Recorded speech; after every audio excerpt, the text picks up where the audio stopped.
I want to talk about astral imposters. It can be people. So these imposters can be people like traveling in the astral realm in their astral body form who are good at mimicry, usually good at dream walking, things of that nature. It can also be an astral entity, or it can be a trickster spirit. Sometimes it can even be an egregoric creation of the same exact person, especially if that person is an influencer or a celebrity, or it can be a tulpa. In other words, it can be a version of that person that you subconsciously created that appears in your dreams. How do you distinguish these astral imposters from the real deal? How do you know when you're being visited by someone versus visiting by an astral imposter? And I want to say real quick, guys, that when I'm talking about this, I'm not referring to when our unconscious uses people as symbols in our dreams to communicate messages. And that's definitely something that you want to vet out first. So for me, for my dreaming, and what I tell clients is before we even speculate on what else it could be, always take into consideration that a lot of our dreams are our own unconscious manifestations, and people in our dreams can be symbols of certain messages that our unconscious is communicating to us, because our unconscious does not communicate the way our conscious mind does. So I just want to get that out of the way, because I don't want you guys to go, oh, well, this astral imposter visited me in the astral realm, and it was actually your unconscious self manifesting that particular person. So always vet out and rule that out first, okay? Once you've done that, the next step would be to see if this is the actual person. Now, how do we do that? One thing that pretty much all astral imposters will have in common, and when I say astral imposter, I'm referring to those who are intentionally pretending to be someone they're not, consciously. They generally will hide behind the face of that person that they create in the astral, or they can even hide behind the energy signature. So, for example, at the astral level, we tend to respond more to energy signatures than we do faces, because we're really dealing with people and the fourth dimension and up, instead of dealing with them in the third dimension. And also because in the astral, we're used to shape-shifting. You know, even when we're dreaming, we could be talking to our mother one minute and then our greatest enemy the next, and it could be the same person, shifting. So we're kind of used to that in the astral realm. So we tend to go off of energy signatures or how somebody makes us feel when we see them more than we do their faces. So quite often, astral imposters will actually hide behind energy signatures instead of the face of the person. But if you're somebody that knows how to tune in, you can always make them reveal their true face either way if they are hiding behind the face. Who is the person that you speculate is being copied? What are their personality traits? What is your relationship to them? How likely is it that they would visit you? What type of conversations would you have? What would be the reason for their visit? Think about all these things. So, for example, if you dream about your best friend, it looks like your best friend, but they act totally different, and they don't seem to be treating you the same way, and maybe even they're asking you really strange questions, or maybe they're trying to get you to give up some kind of information. Maybe they're trying to get you to be intimate with them. Maybe they're fucking with you. So these are all telltale signs that this is not the actual person that you're dreaming of. So like I said, once you've ruled out that it's not part of your unconscious trying to teach you something or try to communicate with you, the next thing you have to figure out, well, is this person actually visiting me? Well, if everything they're doing is out of character and something doesn't feel right, then more than likely you're dealing with an imposter. The next thing to figure out is, what would this imposter gain from pretending to be this person? Here's another way to find out too. If the person that you normally deal with, do they have the capability to dream walk? Do they know how to astral project? Do they have a tendency to deal with different forms of like witchcraft or possibly vampirism or succubus type magic? And again, as you guys know, because I've I teach this on Patreon, and I've also talked about this in Facebook posts and things of that nature. I don't attribute anything, wrong with doing those types of workings or magic. I just tell people, look, you have to be responsible for your own actions and the consequences that they incur. So if you're going around the astral vampiring off of people or doing succubus shit, eventually that's going to catch up with you. But I digress. So you have to ask yourself, do you know this person well enough to know whether or not they're in the craft, okay? Or they're, into occult science, right? And are they versed enough to pull that off? So if you're talking to someone, like let's say you're talking to your great grandma who goes to church, but yet in the dream, she's dream walking and, asking you what spell you use for this or that, try to get weird information out of you, and not acting like herself, maybe her image is glitching or something like that. Like, that's a huge red flag. So these are the types of things you look for. Are they having trouble holding their image intact? Is their image glitching or shifting a lot? Are they acting out of character? Are they able to do things that person can't do? Are they unable to answer certain questions or relate back to certain things that person would know? So for example, if your great grandmother is known for baking you apple pies, but in the dream you ask, oh, so what's that pie that you made me last week? And they can't answer, they get the wrong answer, then you're dealing with, an imposter.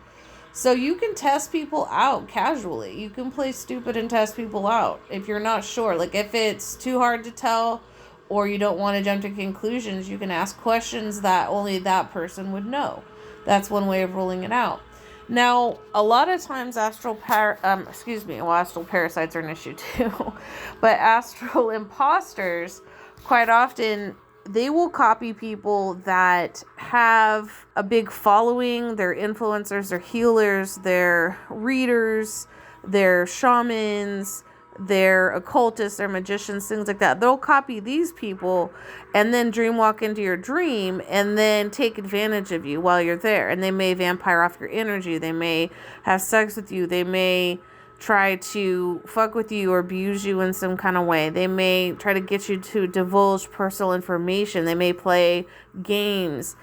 They may get you to go into different types of labyrinth loops and all this other stuff. If what they're doing doesn't line up to that person and feels wrong, then more than likely you're dealing with, an imposter.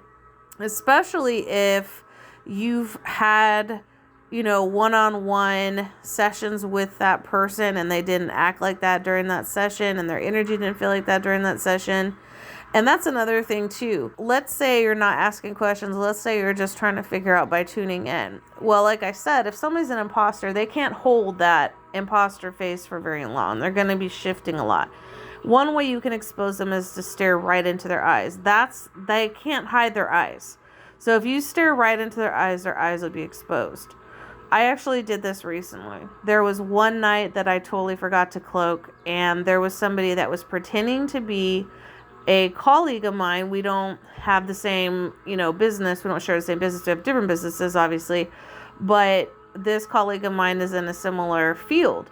This colleague of mine is also one of my twin flames.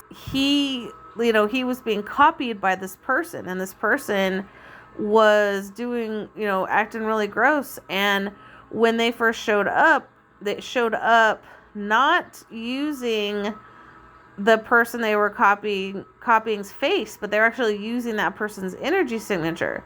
So I didn't realize it until I got close to them. And then I chased after them to find out who they were, and they had created this whole this whole realm to try to keep up the illusion, but it kept shifting and changing and glitching. And when I finally got close and stared into their eyes, I could see that their eyes were totally different than that person, and they couldn't maintain that shape anyway. So that's another thing you can do. Staring into the eyes will almost always reveal who they are. So if they're shape-shifting, if they're pretending to be someone they're not, or if they're trying to hold up a false energy signature, staring into their eyes will reveal who they are. And that is one of the easiest ways to expose, an imposter. So a way to protect yourself from these people to begin with is to make sure that, don't do what I do. Don't forget to cloak. Like, I cloak all the time and I never have any issues. But every time I forget to cloak, which isn't very often, that's when people will show up. That's because, I'm constantly cloaked, and even though I don't have a huge following, I have enough people following me to where some of them may seek me out, in the astral. And I've had that happen, quite a few times where people would try to seek me out and would be blocked.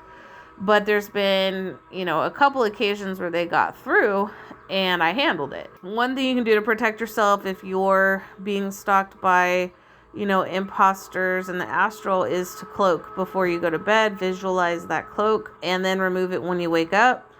And make sure, of course, that you're constantly shielding and set the intention that you will see through any deception. Like, I saw through the deception quickly and played dumb. The more aware you are, the easier you'll be able to see through those deceptions. A lot of times we can tend to have our own unconscious feelings about somebody manifest in dreams, and we want to be careful not to project that onto other people.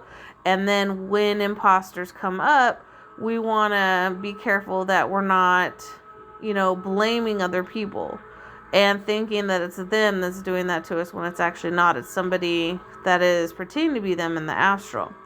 I also want to say that if you see somebody getting copied a lot in 3D, and chances are that is going to trickle into other realms, including the astral. So if they're being copied in 3D, they're probably being copied in the astral. So if you're seeing them show up in the astral and they're acting weird or out of character, unsavory, and they have been copied in 3D, maybe like, for example, on TikTok or Facebook or, YouTube, then it's possible that you could be dealing with an imposter. So these are all ways that you can know and you can handle it.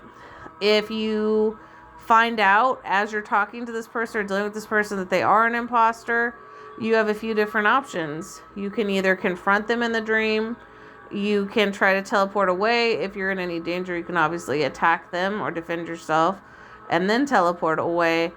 And of course, if you want to, you can also try to confront them in the waking life, because anybody that is skilled enough to step into your dream and do unsavory things and be able to talk to you and answer questions and stuff like that is, 99.9% likely to be aware of what they're doing and intentionally doing it. So that is something to keep in mind as well. One more thing I want to mention quickly about the egregores. The egregores of people are created by different people's ideas of that person based on, and this happens with public figures, based on what other people perceive about that person from content that they put out, or maybe it's a movie they're in, or a song they wrote, or a blog, or things of that nature. So it's basically the perception of that person that's created by the collective who is a fan of theirs or follows them or knows of them. Also, if you guys are interested in learning how to do things like shield and cloak, and learn how to dream walk, any type of astral projection or astral powers, definitely check out my Patreon. Depending on the tier you choose, I have all of that there. Thanks for tuning in. Check out my website, thetantricdragoness.com, to book a private akashic reading or any other reading. Also, akashic portraits, consultations, shamanic journeys, starseed charts, primordial dragon fire healing, and much more. You can also subscribe to Patreon to learn how to do a lot of this yourself through various templates I've designed. Activate Diamond Consciousness, Activate the Black Flame, Journey the Underworld, Tantric Healing and BDSM, Astral Projection and Power, Shields, Cloaks, Wards, Learning Light Language, Exclusive and Premier Readings, Soul Fragment Retrieval, Advanced Ancestral Work, Creating Your Own Shamanic Sanctuary, and much more. Thanks for your support, and stay tuned for future videos.